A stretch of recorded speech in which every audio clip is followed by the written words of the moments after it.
Deep in the emerald heart of the Chiquibul forest, a flash of crimson breaks through the canopy. It's a pair of Scarlet Macaws, one of Belize's rarest treasures, gliding free above ancient trees and winding rivers that have cradled its kind for centuries. It's a rare view that many Belizeans have not seen for themselves. And further down the bank, another rare sight, a Scarlet Macaw peeking from its nest in a quamwood tree. So about 90% of their nests are around this river. They, as you could have seen, they nest in the riparian zone. So they find these quamwood trees, which are softwood trees. They would find a cavity that's very small, and then they would go in and using their claws, they would scratch the walls of the cavity to create chippings for the chicks. Once seen soaring in flocks across Central America, today only about 300 to 350 remain in Belize, squeezed into the wild corridors of the Chiquibul and the riparian forests of the majestic rivers. But this brilliant bird's story is at a crossroads. To avoid putting them at risk, the precise location of these Scarlet Macaws is not being shared. A new report from Friends for Conservation and Development FCD, which has spent over a decade guarding and studying these vibrant birds, reveals both hope and urgency in the race to ensure the Scarlet Macaws continue to thrive in the wild. This macaw that we have in Belize is a subspecies. So it is only found in Mexico, Guatemala, and Belize, and in small numbers. Here in Belize, they are still on the red list in terms of its poor and low numbers that we still have in the country. We spend basically 7 months in doing biomonitoring and doing other programs in terms of protecting the species. We have at least 5 interventions that we have to do in terms of looking at the population increase. So it takes a lot of commitment, it takes a lot of skills, and more importantly, a lot of experience in order to do this kind of work.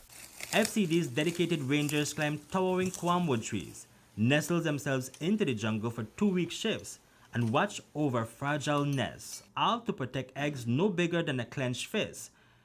The work they do is non-invasive and critical to the bird's survival.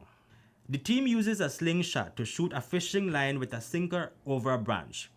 They pull a stronger line through to set up a climbing rope. With harness and safety gear, the rangers ascend and use a belay line to descend. The climbing demands a lot of physical fitness, of course, because some of the trees are high. Like today he climbed this one, it's not really high, but it does demand a lot of physical fitness. In the 2024 season alone, 21 nests were monitored, 57 eggs were laid, and 28 chicks took their first flight. For those in danger, a field laboratory became a lifeline. There, chicks too weak to compete for food and whose nests collapsed in storms were hand-fed, nurtured, and prepared for release back into the forest. It's a non-invasive job, so we don't touch the macaws. We just normally look at them and see what they're doing, how they're growing.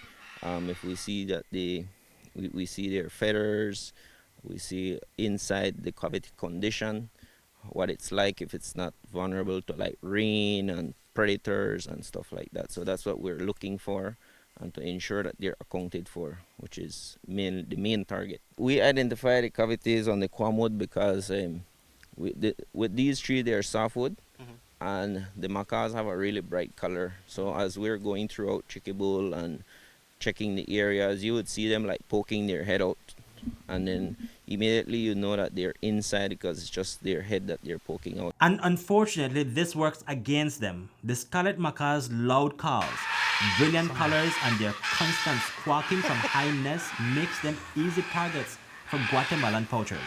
When we're canoeing up and they hear you, if they're inside a nest, the first thing that they would do is they would poke their head out. And they're very bright red, so easily for you to spot them, and then they start to vocalize. So even if you're far away, you would be able to hear them. And so for a poacher, that's something that's really good for him, right? For us, it's also good because then we can easily identify a nest. But for a poacher, also it's very good for him if he comes in to trying to take the chicks. So at-risk chicks are taken to the research station where they are raised and later released. This week, FCD released 12 of the birds. Their home now is the Chiquibul forest.